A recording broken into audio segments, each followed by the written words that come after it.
Well, the best for the last. This is the last panel in the GPC, and we have the panel on the king of pulses, which is chickpeas, Desi chickpeas. Welcome, everyone.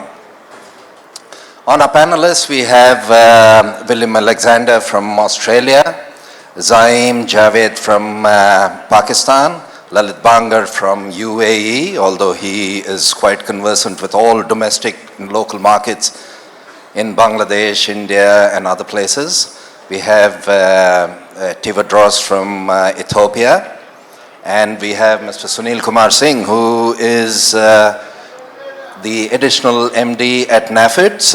And it is so apt that just before this panel presentation, we heard from him that he signed an MOU with GPC, and the MOU is on open information. So here you have a chance. He's sitting on the panel, and we'll leave a lot of time for questions and answers. So here's your chance to ask questions to the whole panel. The whole panel is really knowledgeable, conversant, and with Mr. Sunil Kumar Singh, it brings an authority as well. So welcome, everyone.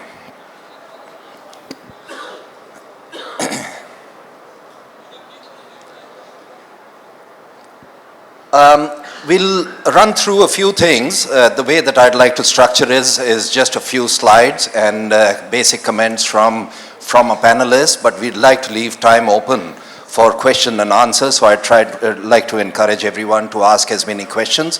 Questions can go on right from the start as you go along the program. So we'll be talking about demand and supply from various origins. Our agenda is to talk about the global scenario in this current year, and there's production and consumption. There's the market dynamics, which is pretty usual, weather issues, but weather issues is a big if, but everyone follows the weather issues in agri-commodities like ours. And we've got 2019 as the year of resetting towards the norm. And why I say that is over the past 3, 4, 5 years, there's been lots of ups and downs. There's been a lot of activity within the market. So really we are looking towards 2019 and all, towards resetting a norm, and it'll be interesting to see where the norm is reset. We have been talking about trade disruptions, and I don't refer it to anywhere within the Indian subcontinent or anywhere, but we also on a macro and a global level talk about what's happening between the US and China, and we may not go there because it doesn't cover the gambit of our panel discussions, but all these things are happening. We first go on to Australia. These are figures that we have put forth of production. There are hectares sown, and we've just a couple of days ago on the 11th of June, Bayers in Australia has come out with figures, and they've talked about the new crop, and they're talking about 370,000 hectares. That is the intended planting, part of it which has already been planted. And I think another month the planting would have been completed, but that is what the Bureau of Statistics actually thinks, that it'll be 370,000 hectares. The way the weather is going in Australia, the tonnage that will be produced out of the 370,000 hectares will be about 366,000 hectares. These are official figures. We'd like to know more from maybe Will, if you could just comment very briefly on what you think of these figures, because they've just come out day before yesterday. Thanks, Sanjiv. Yes, you can see from this, what Sanjiv's put up is how different the chickpea market has changed in Australia, going from the year of the pulse when chickpeas were king of the pulses in Australia anyway, on the back of massive demand from India and rising prices. We had 1 million hectares of chickpeas that produced over nearly 2.5 million tons, which all got exported that year.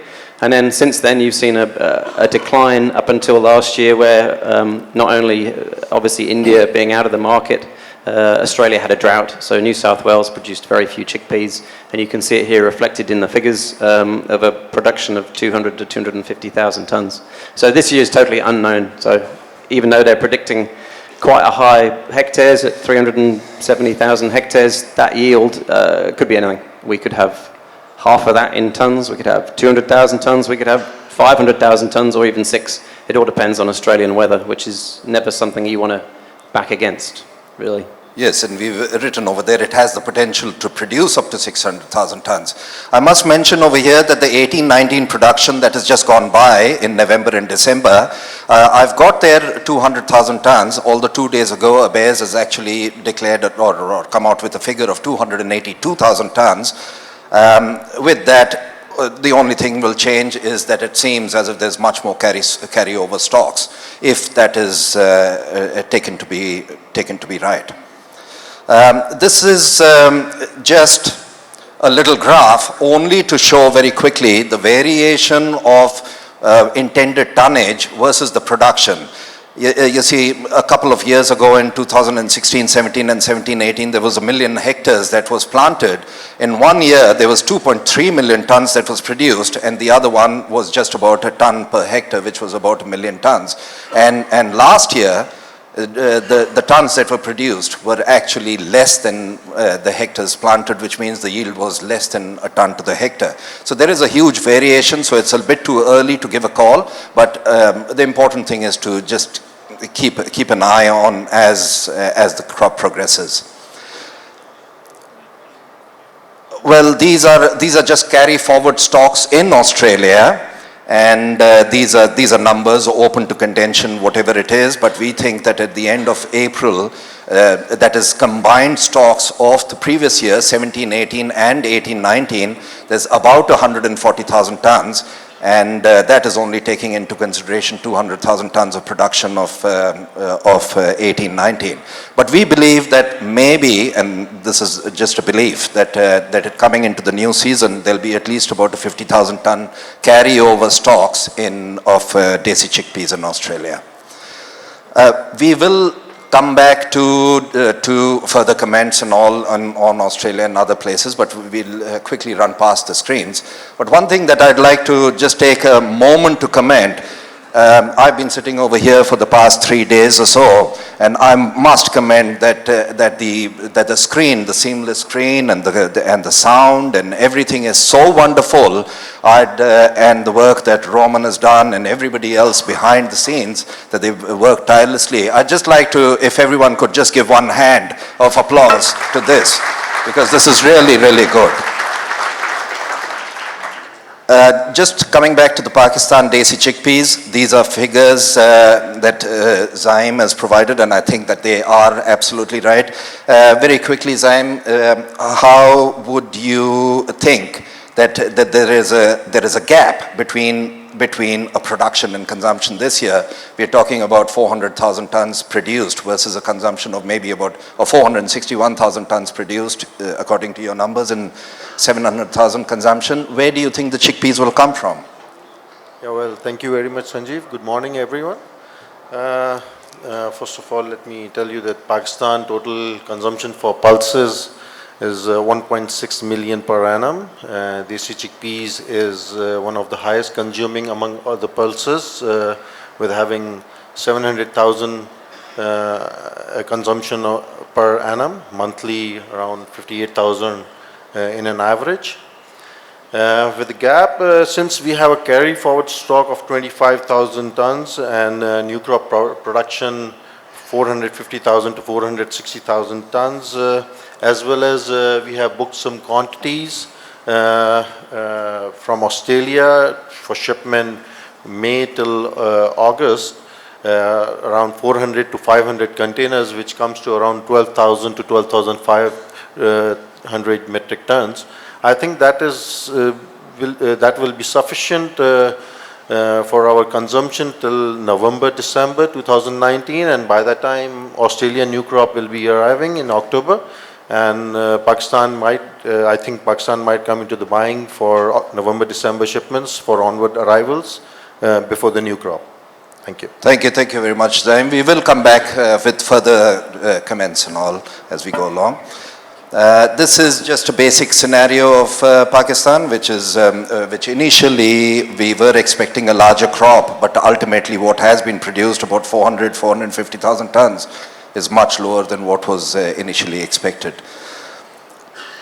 Now we come to India, which is the big elephant in the room in terms of Desi chickpeas. Like I started off my presentation saying that that Desi chickpeas is the king of pulses, and India is the main player or the pillar of Desi chickpeas in the world.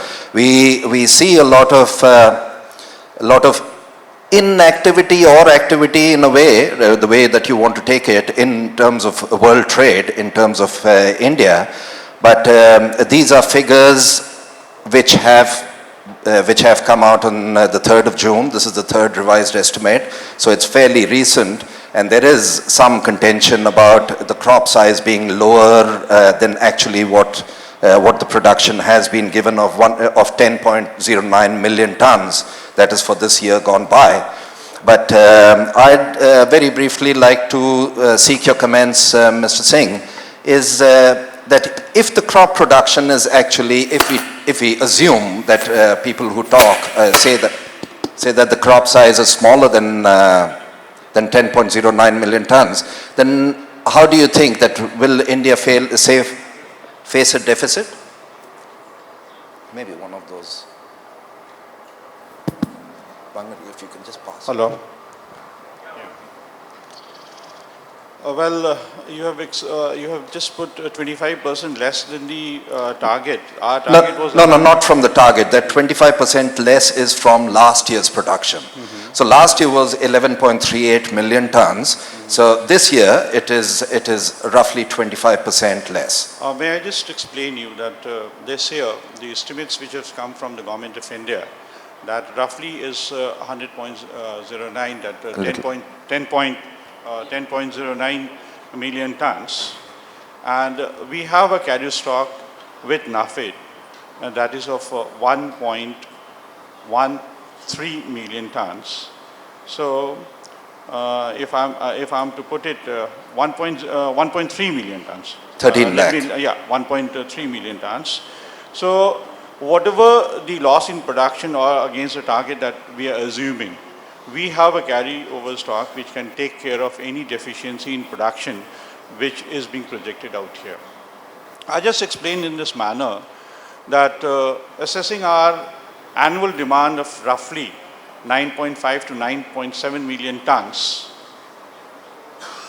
which was the previous demand, because we had to procure 2.7 million tons at MSP. So that was a surplus which was sucked out from the supply chain. We meaning NAFED? Yeah. Yes. I generally, like whatever I'm stating, that is on behalf of NAFED I'm speaking. So we had to suck 2.7 million tons from the last year's production, out of which we released 1.3 million tons back to the market. Therefore, we are still carrying something around 1.3 million tons for the present crop season. Whatever deficiencies being reported in the official statements or even the trade estimate, we are comfortable with the stock position as of the consumption demand of the present year. There had been talks of certain trade estimates which indicated last session itself, it had indicated production estimate, that is a trade estimate of 8.4 million tons. So what I have been interacting informally with you also, if I average out for the discussion purpose, not for the record purpose, if I average out the trade estimate and the government estimate, that roughly comes to 9.7 million tons, which is matching the demand, domestic demand also. So there shall be no stress on the supply side that way. In the present procurement season, we have already covered around 0.7 million tons at MSP, which is likely to touch 1 million ton. If required, that stock would also be released to the market as per the government's direction. This is the exact stock position of chickpeas in India. Okay. I think he's explained it very well, that the official figures are 10.09 million tons, and the consumption is 9.5, 9.6 million tons. So the official figures are more than the consumption, but there is some sort of school of thought that thinks that the crop may be smaller than that. But according to Mr. Singh, that even if it is taken as a pessimistic view that the crop is 8.4, 8.5, which is the worst case scenario, still NAFED has got stocks of 1.3 million tons, 1.4 million tons, which will equate to 9.6 or 9.5 million tons, which equates to the consumption. So all in all, in India, it seems as if Desi chickpeas are enough and will not be imported. So that is what the takeaway is at the moment. And one thing more, the prevailing prices, as it was discussed yesterday, Mr. Anurag also mentioned yesterday, and Mr. Kumar had also mentioned, it's hovering around MSP. And if the price level continues hovering around MSP, there would be encouragement for the farmers to plant more, because the market itself would support the purchases at MSP level, not requiring the government's intervention. And that is the best market scenario for the farmer as well as the government, as well as the trade, I would say. Yeah. All right, okay, so we'll move on to the next slide. The only other thing in this slide that I'd like to point out is that in case if production is 10.09 million tons this year, there'll be a carry-out figure of surplus stocks about 1.7 million tons of Desi chickpeas. We have been discussing this, but this is only a just some bullet points for you to consider, that in case if anyone has questions, please feel free, because Mr. Singh has been very kind to say information is all open, so happy to discuss anything. We come to the Middle East now. Middle East has been, many years ago when I started trading, Middle East was almost non-existent, but it has been over the past few years a little bit of a strategic player, that they come in and buy regularly and they keep on picking up. Bangar, if I can ask you about Middle East, but rather than going back and forth, also if you could comment a little on Bangladesh, because you have some sort of a inroad presence or domestic presence in Bangladesh, and the Bangladesh scenario has been important, at least to the Australian chickpeas. They have been buying about 150,000 tons in a year. This year there have been 2 bulk vessels of chickpeas gone from Australia to Bangladesh. But we also hear a lot of Myanmar chickpeas and Burma chickpeas that move into Bangladesh. So briefly, if you could just your views on the Middle East and also Bangladesh, if I'll touch upon the Bangladesh first, which is, as we all know, is an import-based economy, and the major share in imports of Desi chickpeas is of Australia, and followed by Myanmar, Tanzania, and Ethiopia a bit. Yes, you're right that of late we have seen that just before the Ramadan, I would say that about 40 to 50% of their annual imports happen just prior to Ramadan to cater to the Ramadan demands. So this time, incidentally, Myanmar was having a special type of the chickpeas, which is called Holland chickpeas, which have a uniform color and the quality. And Bangladesh wanted quick shipments to arrive there sometime end of April or first half of May.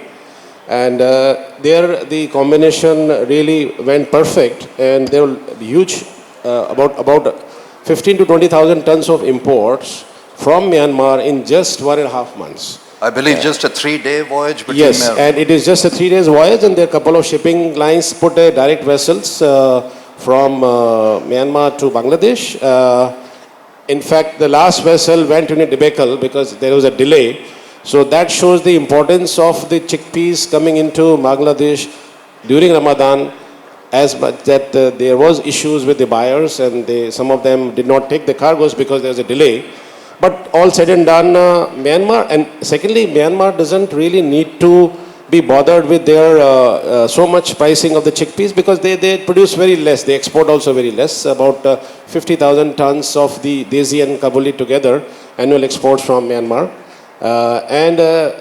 Chickpeas is the only pulses which is even domestically it is consumed by army and other places. There are a lot of dishes made out of it. So that is on the Bangladesh side. Brief on UAE side. UAE, as we know, they are smart buyers. They always try to balance their buying. Of course, they're primarily from Australia, but followed with Tanzania, Ethiopia, and Myanmar sometime. And on a lighter side, that they await for the defaulted parcels. That's their gameplay. I have seen many times that they really use a very nice strategy that they don't really put through their requirements so openly, and they wait for the other cargoes to be diverted to that place, because that is the second home for the diversion of the cargoes. Interesting. So this is what it is. And then there's UAE, Middle East, a lot of cargo comes for the re-exports to Iran, which this year there was some issues with the Iran payment conditions. So this year there was some setback on that ground. But overall, we see that Middle East is going to be a very important destination. Thank you, thank you. We just come to East Africa because East Africa also over this year has been an important supplier of Desi chickpeas into markets even like UAE and Bangladesh. What caught my eye is the large production that in Ethiopia, even if you keep Tanzania aside, but Ethiopia, there's the yields is pretty good. It was surprising a bit to have a look at that. And also on the same discussion, if you could just explain a little, the domestic consumption of Ethiopia is so large. Where do you actually consume and how do you consume the Desi chickpeas in Ethiopia? Tewodros. Firstly, let me just give you a few numbers which are already here as well. The 2018-19 crop, the pre-harvest assessment data shows around 350,000 metric tons for 2019, which is a little bit less than the previous year because of different weather factors and other internal issues. Other than that, Desi chickpeas, or chickpeas as a whole, is a very important commodity for Ethiopia. We consume a lot. Normally, how we consume it, we consume it as a flour form. We make stew out of it, and Right, you can find this chickpea stew in every household in Ethiopia. Actually, Ethiopia is almost fifth largest chickpea producer in the world. We consume a lot. Our export markets are mostly goes to Middle East, Indian subcontinents are our major markets. Other than that, it goes to Iran as well, which is already mentioned earlier. Other than that, whatever is left is consumed locally. Thank you very much. That was very interesting. We're just coming to a little bit of a graph, just basically that shows that the export is fairly small compared to the domestic production and exports, domestic production and consumption. Now, I thought that I'll come across to try and draw out a world S&D in Desi chickpeas, and it's numbers that have been incorporated and they keep on changing all the time. Like just 2 days ago, Australia came out with numbers, and on the 3rd of June, India came out with numbers. So it is ever evolving. But one of the things that it kind of shows is that the carry out on Desi chickpeas continues to remain positive.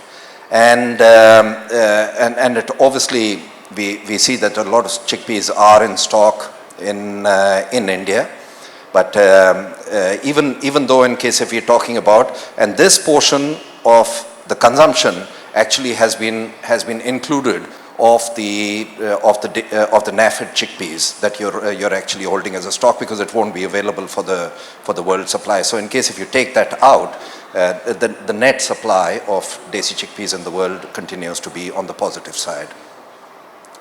So we would like to take some questions if we can, and as we go along, we'll obviously talk to as many panelists as we can. Well, the first one is Mr. Singh. Since the YP prices is higher than Desi chickpeas, the consumption of Desi chickpeas will be higher. Is the stock at NAFED has enough? In fact, the consumption of yellow peas is a substitute for the Desi chickpeas. In fact, we look forward to the combined available stock of Desi chickpeas and yellow peas for consumption either in the processed form or in dal form in India. So I suppose that the stock available with NAFED or with the trade is sufficient enough to take care of Indian demand at this juncture. Thank you. The next question also relates to India. That what is the update on the Bhavantar program? You have to believe these data. What, sorry? You have to believe these data. How to calculate such figures, etc. It's a government machinery which has drawn the entire process. No. If you read the first question, it says what is the update on the Bhavantar program in India, Desi chickpeas this season? Is the program still on? I answered the second question. Yes. I answered the second question. First question I couldn't see. Right now, the Bhavantar scheme is not in vogue. It was implemented on a pilot basis in Madhya Pradesh, but this policy decision is yet to be crystallized. Even if Bhavantar scheme comes, the stock available would remain with the trade. It won't come to the agencies per se. The difference would be paid to the farmers. Therefore, the stock position remains the same, whether in the hands of trader or in the hands of the government agency. Thank you. The interesting question from Andrew.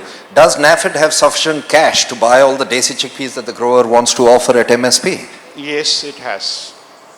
Thank you. Again on India, will India import Desi chickpeas from Tanzania and Ethiopia? And what about from Australia? Well, that's a policy decision. I'm not competent to answer that.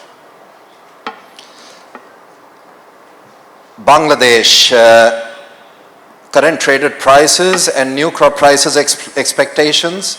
Sanjiv, I can answer that one? Yep, maybe. Yeah, Bangladesh, I'm getting bids today at $575 US for October shipment, new crop, Australian. New crop 1920? Yeah, which I'm not selling. Just plain just Chimbur or? Just for October, though, they want early shipment, and I'm not. In the current weather conditions, I wouldn't be selling October. Not Kaibra or just normal Desi? Just new crop, yeah. No, but bids said for how much quantity? Bids for how much quantity? Whether they will buy in large quantity or maybe 5-10 containers bid. Oh, he wanted 20 boxes, so yeah, who knows? It's a market, 20 boxes is a market too. Will India import Desi chickpeas from Tanzania and Ethiopia, and what about Australia? So you did answer that. Due to Iran's situation now, will there be a large carry over for Ethiopia, UAE, in regard to the Iran, maybe? Yeah, indeed. Because we all know that Iran situation is not very clear, and with our good friends' decisions changing every day, there are a lot of issues, and of late, I'm sure you must be aware that there was 4 vessels were sort of around UAE borders. There are some issues with 4 vessels, and in that also these countries being named. So I think there will be some issues on imports of chickpeas into UAE, and you can see that that's why there's not much demand coming through these days from UAE. Well, it says Tanzania Desi chickpea seems quite small. Pakistan has bought more than 15,000 tons shown. To add up on Ethiopia, there won't be any carryover due to the Iran's situation. Locally, as mentioned earlier, locally we consume chickpeas highly. And even now, if we see what's left in the market is almost over. Only few quantities in the hands of the exporters stock. Otherwise, most of the products are already finished from the market. So next crop, we have to wait until end of June, early February for the new crop to come for Ethiopian Desi. Well, the first topmost one, I take it as a very good comment. Thank you very much, whoever is the anonymous. And how many times a year does NAFED buy chickpeas? What drives the purchases and sales? I think that's an interesting question. If you could just elaborate a bit more on that. I did answer prior to this session how does NAFED operate. I explain it once more. Government of India has a policy of price spot scheme for oilseeds and pulses. Chickpea is a commodity covered under this policy. Government of India, before the commencement of the Rabi season, that is the season in which chickpeas are grown, declares a MSP. Generally 1st April to 30th June, that is a 90 days window during which procurements of chickpeas are made at MSP by NAFED on behalf of Government of India. So, to explain you, generally 1st April to 30th June is the period. Depending on the period of arrival, say like in India also, the states have different timings of arrivals of chickpeas. Maharashtra reports first, followed by Andhra Pradesh, Karnataka, then comes Madhya Pradesh and Rajasthan. These are 5-6 states which report production of chickpeas. So 90 days is a period during which the farmer can bring his stock with support of production along with the land documents. We buy it at the MSP if it matches the FAQ quality, and we immediately transfer the purchase price to the accounts of the individual farmers. So this purchase by NAFED is exclusively for farmers and from farmers. It is not from the trade. Hope it answers the question. If you have any further elaboration, if you want, I can do so. Yeah, thank you very much. And if there is further clarification, please do feel free to ask questions. Pakistan Zaeem, does Russian small carbali affect Desi chickpeas market in Pakistan? If yes, what percentage? And I saw another one also that if you can answer it briefly together, is that is it easily replaceable from Australia, the Tanzanian chickpeas? Yes, indeed. Small kabli from Russia has been substitute to Desi chickpeas, and we have seen quite sizable quantities has been arrived, more than usually. Just because of the price is very attractive from Russia, below $400, and some of the cargoes which are high in muddy that will be used for the splitting purpose in Pakistan. That is surely replacing Desi chickpeas. I must say that in last 3 to 4 months we have seen lots of kablis arriving. Moreover, not only kablis, split kablis as well has been arrived, and it has been replaced almost 20 to 25% at the moment, if we talk about in percentage. For Tanzania, I think at the moment that is not workable for Pakistan market, because the pricing in Tanzania is much higher, and whatever Pakistan might be going to cover the shortfall will be from Australia only, or maybe from Russia. Fantastic. Thank Good you. to hear. Will, what is your view on New South Wales, the ongoing crop? Well, last year was obviously very, very bad, and they had a terrible drought in New South Wales, so produced very few chickpeas. It's obviously with Queensland our biggest producing state. This year's too early to say. There's been some seeding time May, June, but they need more rain. So it doesn't take droughts. You don't just recover in 1 year unless you have significant rainfall. So I'm not that optimistic at this point that they're going to have anything decent in New South Wales. But it's a wait and see as Australia at this time of year. Everyone's just waiting to see what happens. But to be honest, as a trader, the way the chickpea market is, that if we do have a good crop in New South Wales, I'm not sure that there's going to be anyone out there to buy it. So I'd expect if they do have a decent crop in New South Wales, we should see lower prices when harvest time comes. If they have no crop in New South Wales, well, that might help boost the market up. So either way, we'll see. Yes, thanks, Will. The only thing that I'd like to add is the forecast over the next 3 or 4 weeks, because like as Will mentioned, that it is very important towards the end of June or maybe even middle July that there's a planting window, but the forecast is not looking good in New South Wales for the weather. How much of yellow peas is consumed in India? How much of Desi consumption Well, Desi consumption we put up on the slides was 9.5 million tons, and for the yellow peas, I wish you would have come for the yellow pea panel. I don't know whether we should spend time. Do you want to? Yeah. I'll just give a general answer. There is no specific demand, separate demand of yellow peas. In fact, it substitutes the demand of Desi chickpeas. The basin industry or the flour industry, they depend on yellow peas if the prices remain low, and the out-turn ratio, the output from yellow peas is much more in the case of flour industry. That is the reason why they at times prefer to go on to the yellow peas milling. With quantitative restrictions on the yellow peas import, the stocks which are available of Desi chickpea, it will take care of any demand which may emanate for yellow peas. Thank you. Will and Sanjiv, maybe Will, you can reply on this. Heard there's been serious infestation issues. Yeah, I'm not sure what we've been infested with. If anyone, whoever asked that question, I'm not sure. Yeah, qualities always comes up, but this time of year we're shipping old crop, so we're talking 17-18 season and 18-19 season.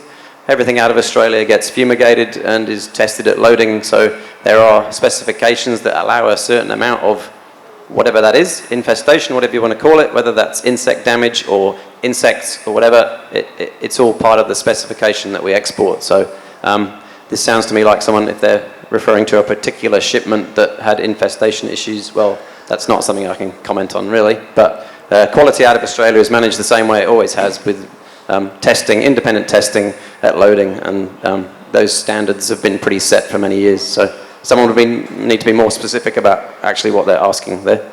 Yeah, there was no infestation in Australian Desi chickpeas. Maybe that the questioner was asking about the damaged chickpeas or the off-grade ones, but that's a different one. That can happen anytime with weather, which actually has a different market.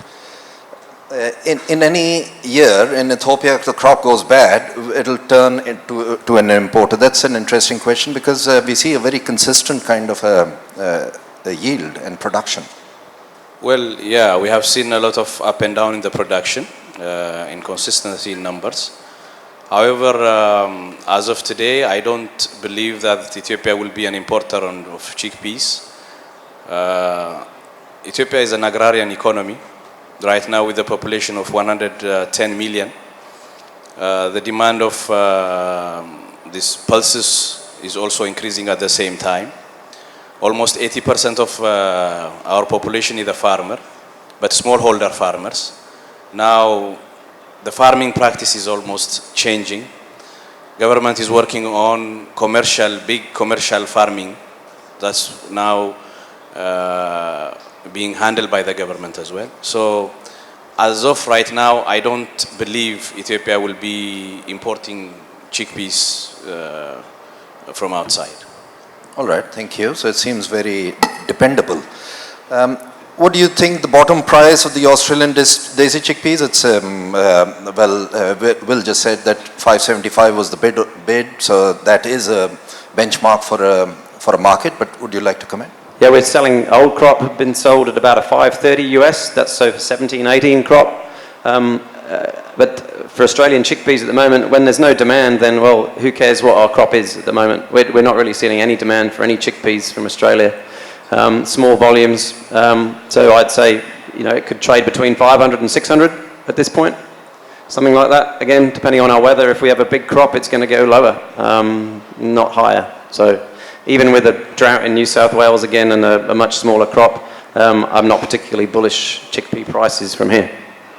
If you could just take the next question also, it just is very similar, because it says that condition in Australia with the overall Desi condition, what do you think the price range would be for the Indian subcontinent? Well, best case, or cheapest case, 500 US, and then maybe if things turn bullish, 650, something like that.